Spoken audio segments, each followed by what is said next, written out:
வணக்கம். இன்றைய மாவட்ட செய்திகள். காஞ்சிபுரம் மாவட்டம் பூந்தமல்லி பகுதியைச் சேர்ந்தவர் சசிதரன், வயது 41. இவரது மனைவி ராஜஸ்ரீ, வயது 40. இவர்களது 13 வயது மகள் ருதிஷா.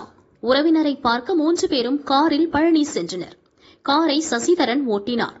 இன்று காலை திருச்சி டு திண்டுக்கல் தேசிய நெடுஞ்சாலை அஞ்சாலிகளம் அருகே கார் சென்றது. அப்போது வளைவில் திரும்பும் போது கட்டுப்பாட்டை இழந்த கார் சாலையோர பால தடுப்பு கட்டையில் மோதி பள்ளத்தில் கவிழ்ந்து விபத்துக்குள்ளானது. இந்த விபத்தில் காரில் இருந்த 3 பேரும் இடிபாட்டில் சிக்கினர். தீயணைப்பு வீரர்கள் நீண்ட நேர போராட்டத்திற்கு பின் தாய், மகளை மீட்டு மணப்பாறை அரசு ஹாஸ்பிட்டலுக்கு அனுப்பி வைத்தனர். காருக்குள் சிக்கியிருந்த சசிதரனை மீட்பதில் சிக்கல் ஏற்பட்டது.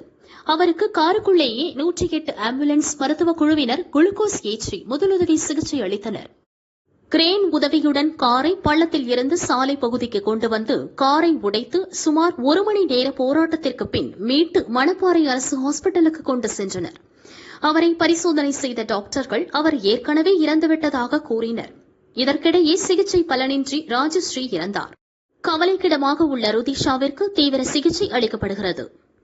விபத்து குறித்து மணப்பாறை தீயணைப்புத் துறையினருக்கு அப்பகுதி மக்கள் தகவல் கொடுத்தனர். நீண்ட நேரத்திற்கு பிறகு வந்ததால் ஆத்திரமடைந்த மக்கள் தீயணைப்புத் துறையினருடன் கடும் வாக்குவாதத்தில் ஈடுபட்டனர். அவர்களை போலீசார் சமாதானம் செய்தனர். விபத்து குறித்து மணப்பாறை போலீசார் விசாரிக்கின்றனர்.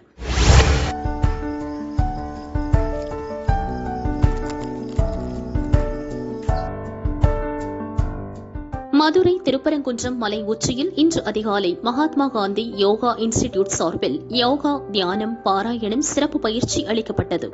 இதில் குழந்தைகள், முதியோர் என ஏராளமானோர் மலை உச்சிக்கு நடந்து வந்தனர். மலையேறுவோருக்கு பருத்திப்பால், கடலை மிட்டாய் வழங்கப்பட்டது.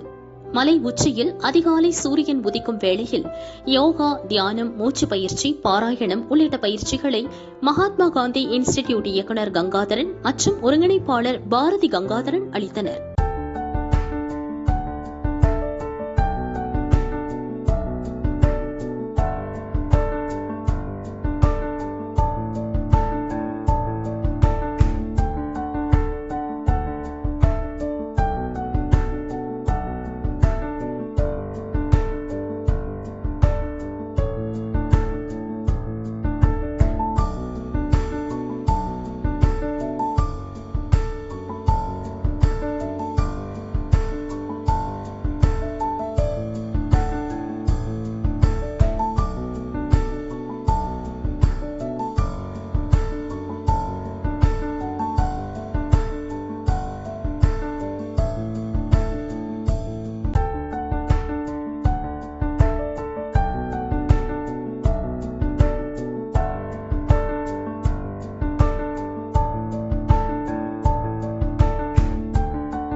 ஆரோக்கியன்றது ஒரு பெரிய கேள்வி சொல்லியா மாறிட்டு இருக்கு.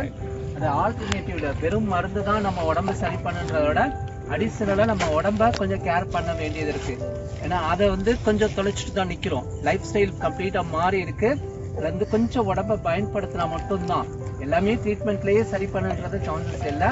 உடம்புக்கு நீங்க எவ்வளவு வேணா ட்ரீட் பண்ணிக்கலாம். ஆனா மனதுக்குன்றது ஒரு சில ப்ராக்டிஸ் வேண்டியது இருக்கு. இப்போ மைண்டு தான் அதிகமா ஃபோக்கஸ் பண்ணி ஒர்க் பண்ணிட்டு இருக்கோம். அதை பேலன்ஸ் பண்ணக்கூடியது யோகா தான் பெஸ்ட்ன்றத உலகம் முழுவதும் ஒத்துக்கிட்டாங்க. இந்தியாவில தான் வீக்கா இருக்கு. ஆக்சுவலா நம்மளுடைய கலை நம்ம அவ்வளவு தூரம் எடுத்து பண்றதுல கொஞ்சம் தான் இருக்குது. வெளிப்புறைய பார்த்தோம்னா மொத்தமே 10 to 15% தான் யோகாவே ப்ராக்டிஸ் பண்ணிட்டு இருக்கோம். ரொம்ப குறைவா இருக்கக்கூடியது நம்முடைய கலை. நம்ம எதுக்கோ முக்கியத்துவம் கொடுக்குறோம். வெஸ்டர்ன் டான்ஸுக்கு முக்கியத்துவம், கராத்தேக்கு முக்கியத்துவம் கொடுக்குறோம். வெஸ்டர்ன்ல இருக்கக்கூடிய எல்லாமே சிஸ்டம் இது பண்றோம். ஆனா யோகாவை நம்ம பண்ணல. ஆனா அவங்க என்ன பண்றாங்கன்னா யோகாவுக்கு முக்கியத்துவம் கொடுத்து இந்தியாவுக்கு சுற்றுலா அதிகமா வர்றது பாத்தீங்கன்னா யோகாவை ஒரு பேஸ் பண்ணி வர்றாங்க. யோகாவுக்காகவே வர்றாங்க. ஏன்னா வேற சுத்தி பாக்குறதுக்காக வரல. யோகா பிராக்டிஸ் பண்ணுறதுக்காக நிறைய பேர் இங்க பிராக்டிஸ் பண்ணிட்டு அப்படியே ஆசிரமத்துல தங்கி பண்ணிட்டு போறாங்க. நான் நிறைய ஆசிரமம் போயிருக்கோம். ஆசிரமத்துல பாத்தீங்கன்னா இந்தியர்கள் இருக்கிற விட அதிகமா அப்ராட்ல இருந்து வந்தவங்க தான் இருப்பாங்க. ஆனா அவ்வளவு ஆர்வத்தோட இங்க பிராக்டிஸ் பண்ணி அதை தெரிஞ்சுட்டு போறாங்க. அதனால நம்ம இதை இன்னும் கொஞ்சம் ப்ரமோட் பண்ணணும். எங்களுடைய நிறுவனம் அதை ஒட்டி தான் அதிகமா இது மக்கள்கிட்ட கொண்டு போய் சேர்க்கணுன்றதான் ஒர்க் பண்ணிட்டு இருக்கோம்.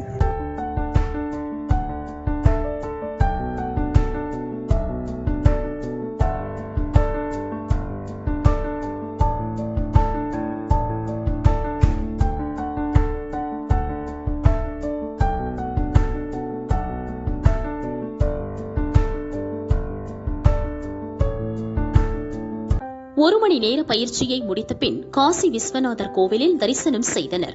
தொடர்ந்து மலையடிவாரம் வந்தனர். ஞாயிறு விடுமுறையொட்டி மலையேற்றம் மற்றும் யோகா, தியான பயிற்சி உடலுக்கும் உள்ளத்திற்கும் பயனுள்ளதாகவும் மனநிறைவு பெற்றதாகவும் பயிற்சியில் ஈடுபட்டோர் கூறினர்.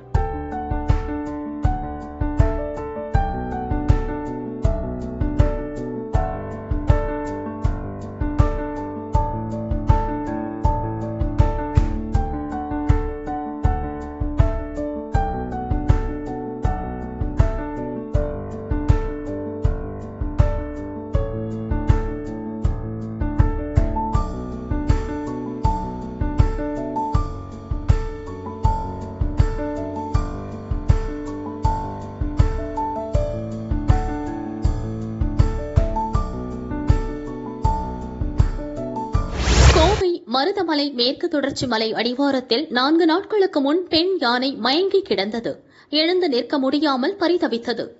தாய் யானையை சுற்றி சுற்றி வந்து அதன் குட்டி பாச போராட்டம் நடத்தியது. அங்கு வந்த வனத்துறை கால்நடை டாக்டர்கள் யானைக்கு குளுக்கோஸ் ஏற்றினர். முதலுதவி சிகிச்சை அளித்து கிரெயின் உதவியுடன் யானையை நிற்க வைத்து உணவு வழங்கினர். இதில் படிப்படியாக யானை உடல் நலம் தேறி தெம்பாக எழுந்து நின்றது. இந்நிலையில் 3 நாட்களாக தாயுடன் இருந்த குட்டி திடீரென மாயமானது. ட்ரோன் மூலம் குட்டியை வனத்துறையினர் தேடினர். தாயை விட்டு பிரிந்த குட்டி தனது சகோதர யானை கூட்டத்துடன் இணைந்திருப்பதை வனத்துறையினர் உறுதி செய்தனர். தொடர்ந்து குட்டியை தாயுடன் சேர்க்கும் முயற்சியில் வனத்துறையினர் ஈடுபட்டனர். இதன் பயனாக நேற்று இரவு 10:30 மணி அளவில் 3 ஆண் யானைகள் மற்றும் 2 பெண் யானைகளுடன் வந்த குட்டி தனது தாயை சந்தித்து குதூகலித்தது. பின்னர் 2 மணி நேரத்திற்கு பின் தாயுடன் குட்டியும் சேர்ந்து யானை கூட்டத்துடன் வனத்திற்குள் சென்றது. யானைகள் நடமாட்டம் குறித்து களப்பணியாளர்கள் 4 குழுக்களாக பிரிந்து கண்காணித்து வருகின்றனர். உடல் நலம் தேறிய யானை அதன் குட்டியுடன் இணைந்து வனத்திற்குள் சென்றதால் வனத்துறையினர் மற்றும் குடியிருப்பு வாசிகள் நிம்மதி பெருமூச்சு விட்டனர்.